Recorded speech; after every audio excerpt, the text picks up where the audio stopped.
بسم اللہ الرحمن الرحیم ان الذين آمنوا والذين هادوا والنصارى والصابئين، بے شک وہ لوگ جو ایمان لے کر آئے اور وہ لوگ جو یہودی ہیں اور جو نصارہ ہیں یعنی کرسچنز اور جو صابی ہیں.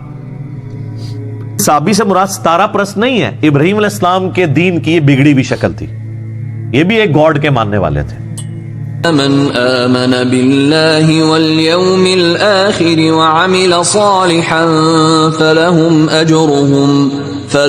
أجرهم عند ربهم. جو کوئی بھی ایمان لے آئے اللہ پر اور آخرت کے دن کے اوپر اور نیک اعمال اختیار کر لے تو ان تمام لوگوں کے لیے اللہ کے حضور اجر پکا ہے. ولا خوف عليهم ولا هم يحزنون. ان کو قیامت والے دن نہ کوئی خوف ہوگا نہ کوئی غم ہوگا. وہ کہتے ہیں نہیں دیکھ لیں، اس میں اللہ تعالیٰ فرما رہا ہے کہ چاہے کوئی مسلمان ہے ایمان والا، چاہے کوئی یہودی ہے، عیسائی ہے، چاہے کوئی صابی ہے ابراہیم علیہ السلام کے دین پہ چلنے والا بگڑی ہوئی فارم میں، کیونکہ صحیح فارم میں تو ہم مسلمان ابراہیمی ہیں. ملت ابیکم ابراہیم وسماکم المسلمین بل ملت ابراہیم حنیفا وما کان من المشرکین. ہم ابراہیمی ہیں. ان میں سے جو کوئی اللہ پر یوم آخرت پر ایمان لے آئے، دو شرائط رکھی گئی ہیں. وہ کہتے ہیں اگر ایمان بالرسالت ضروری ہوتا تو یہاں پہ ذکر ہوتا، تو کہتے ہیں چونکہ اللہ اور رسول اللہ پر اور آخرت پر ایمان لانا کافی ہے آخرت کی نجات کے لیے، لہذا رسولوں پر ایمان لانا کوئی ضروری نہیں ہے. لیکن قرآن حکیم کی آیات آؤٹ آف کانٹیکسٹ نہیں لی جا سکتی. اس کا کانٹیکسٹ سٹارٹ ہوا ہے 5ویں رکوع سے، اور 5واں پورے کا پورا رکوع سٹارٹ ہی اس بات سے ہوا تھا کہ اے یہودیو تم سب سے پہلا کفر تو نہ کرو اس کتاب کا اور پیغمبر آخر الزمان کا انکار کر کے. ایمان بالرسالت کا ذکر تو پہلے ہو چکا ہوا ہے، سٹارٹ ایمان بالرسالت سے ہوا تھا. اس میں امپلائیڈ ہے کہ ایمان بالرسالت تو ہے. اس کو آپ مثال سے سمجھیں، میں کہوں کہ ڈاکخانے میں یا بینک میں بل صبح 9 سے شام 5 بجے تک جمع ہوتے ہیں اور آپ اتوار والے دن پہنچ جائیں اور آپ وہاں پہ انتظار کرتے رہے، نہ ڈاکخانہ کھلے نہ بینک، تو آپ کہیں گے جی یہ تو علی بھائی نے جھوٹ بولا تھا. تو میں آپ سے کہوں گا کہ اس ایکسیپشن کے ساتھ تھا، یہ انڈرسٹوڈ تھی بات کہ اتوار والے دن بینک بند ہوگا.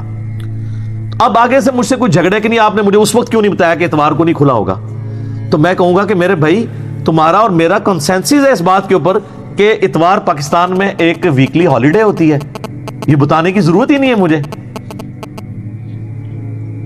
یہی کہیں گے نا، جبکہ اللہ نے تو بتا بھی دیا 5ویں رکوع کے سٹارٹ میں کہ ایمان لاؤ اس آخری پیغمبر کے اوپر اور کافر نہ بنو اس پیغمبر کو اور اس کتاب کو چھوڑ کے. یعنی اتوار کے دن کی چھٹی بتائی ہوئی تھی. اب یہاں دوبارہ اس کو ریپیٹ نہیں کیا تو آؤٹ آف کنٹیکسٹ نہ لیا جائے. اور اگر کوئی اس تعویل کے ساتھ ایگری نہیں کرتا تو اس کے اوپر بھی آ جائے. اس میں کب لکھا ہوا ہے، ہم پھر وہی بات کریں گے، اس پہ کب لکھا ہوا ہے کہ ایمان لانے کے بعد، اللہ اور آخرت پہ ایمان لانے کے بعد نبی علیہ السلام پہ ایمان لانا ضروری نہیں ہے؟ یہ بھی تو نہیں لکھا ہوا. اگر اس میں ایمان بالرسالت کا ذکر نہیں ہے تو اس کا انکار بھی تو نہیں ہے. ہمارے پاس تو پھر دلیل ہے شروع میں، آپ کے پاس کیا دلیل ہے؟ اس میں اگر لکھا ہوتا اور رسولوں پر ایمان نہ لاؤ آپ کی بات مان لیتے. آپ ایمبیگوس جملہ پکڑ رہے ہیں اس میں سے. اور دوسری بات یہ کہ اپنے اپنے زمانے میں ہر کوئی جب ذکر آیا کہ اہل ایمان یعنی محمد رسول اللہ کے ماننے والے صلی اللہ علیہ وسلم، اور یہودی یعنی اپنے زمانے میں جو صحیح یہودی تھے موسیٰ علیہ السلام کو ماننے والے، جن تک نبی علیہ السلام کی دعوت نہیں پہنچی، آپ کی پیدائش سے پہلے وہ مر چکے ہیں، تو ظاہر ہے وہ جنتی ہیں اور ان کا یہودی ہونا ہی اس بات کی دلیل ہے کہ موسیٰ علیہ السلام کے ماننے والے ہیں. تو ایمان بالرسالت ہے، اس کی وجہ سے وہ یہودی تھے نا. نصارہ کیوں ہے؟ جیسس کرائسٹ کو ماننے کی وجہ سے.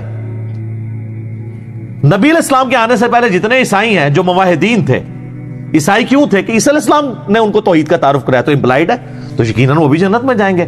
لیکن نبی علیہ السلام کے آنے کے بعد آپ کا انکار کر کے ان کا ایمان قابل قبول نہیں ہوگا.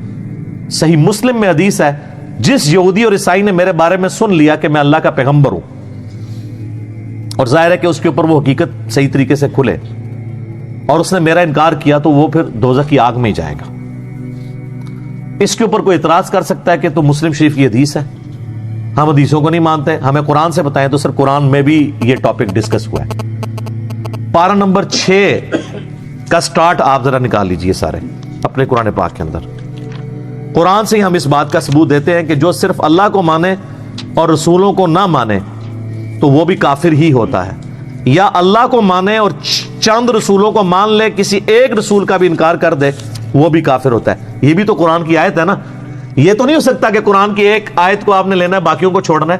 قرآن کو ٹوٹیلٹی میں لینا ہے. اگر آپ نہیں لیں گے ٹوٹیلٹی میں تو قصہ آدم اور ابلیس قرآن میں 7 دفعہ آیا ہے, 6 دفعہ تو پتہ ہی نہیں چلتا کہ ابلیس فرشتہ تھا یا جن تھا.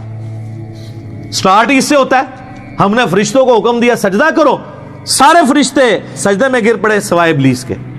تو اس سے تو لگتا ہے کہ یہ ایسا کوئی نافرمان فرشتہ تھا کہ اس نے انکار کیا. 6 دفعہ قرآن میں ریپیٹ ہوا ہے اور اللہ تعالیٰ نے 6 دفعہ یہ سکپ کر دیا ہے کہ یہ جن تھا. اگر آپ وہ 6 دفعہ کو پڑھیں تو ایک عام آدمی یہی رزلٹ نکالے گا کہ یار چند فرشتے ایسے بھی ہو سکتے ہیں جو نافرمان ہو. لیکن دوسری طرف قرآن پاک میں درجنوں آیات ہے کہ فرشتے اللہ کے حکم کی نافرمانی نہیں کرتے, وہ وہی کرتے ہیں جو اللہ ان کو حکم دیتا ہے. تو پھر کوئی کہہ سکتا ہے قرآن میں تو بڑا تضاد ہے, جبکہ سورہ نساء کی آیت نمبر 82 ہے کہ اگر قرآن اللہ کے سوا کسی اور ہستی کی طرف سے ہوتا تو ہم اس میں بڑا اختلاف دیکھتے. اس میں اختلاف ہو ہی نہیں سکتا. اسی تو میں کہتا ہوں اگر پہلے صفحے پہ آیا نا ایاک نعبد و ایاک نستعین, تو آپ پورے قرآن میں یا علی مدد ڈھونڈنے سے بھی نہیں ملے گا, ورنہ تو اختلاف ہو جائے گا. ہاں جو آپ ڈھونڈ رہے ہوں گے نا وستعینوا بالصبر والصلاۃ, نماز اور صبر سے مدد چاہو, کس کی؟ اللہ کی. تو وہ مارے ان اللہ مع الصابرین ساتھ ہی ہے. یہ تو نہیں المدد یا نماز, المدد یا صبر. یا آیا وتعاونوا علی البر والتقوی ولا تعاونوا علی الاثم والعدوان, نیکی پرہیزگاری کے کاموں میں ایک دوسرے کی مدد کرو. تو وہ تو سامنے ہو تو مدد کرو. یہ تو نہیں کہ مرے ہوئے بندہ آپ کو پانی پلا سکتا ہے, پلا سکتا ہے تو چلے کو پلا کے دکھائے ہمیں. یا من انصاری اللہ, حضرت عیسیٰ نے کہا کون ہے جو اللہ کے دین کے لیے میری مدد کرے, تو حضرت عیسیٰ نے مردوں کو پکارا تھا. جس طرح آپ یہاں 100 کے قریب لوگ بیٹھے ہیں, دنیا میں ہزاروں لوگ, یہ سارے میرے حواری ہیں نا, اللہ کے لیے میرے ساتھ جڑے ہوئے نا. تو یہ انصار ہے, انصار مدینہ نبی علیہ السلام کے ساتھ جڑے, ان کو انصار کیوں؟ مددگار. وہ مرے ہوئے نہیں, زندہ. وہ تو ظاہری اسباب ہے. وہ تو قرآن میں جگہ جگہ ہے کہ ہم نے اے نبی تمہارے ہاتھ مضبوط کیے صحابہ کے ذریعے. مرے ہوئے نہیں, زندہ. جو مرتا گیا وہ اللہ کی جنتوں میں جاتا رہا, جو باقی بچے انہوں نے مدد کی. ورنہ تو خیبر کے موقع پہ حمزہ ابن عبد المطلب کو حضور نے مدد کے لیے کیوں نہیں پکارا؟ حضرت علی کو اس لیے بلایا کہ وہ وہاں موجود تھے. پہلی 2 جنگوں کے اندر تو آرمی چیف جو ہے وہ حمزہ ابن عبد المطلب تھے, جنگ بدر میں بھی اور جنگ احد میں بھی. تو خندق میں حضور کہتے ہیں کہ جی قبر سے تشریف لیں, اب آپ سنبھالیں کمانڈ. نہیں, عقلوں پہ ان کے پردے پڑے میں.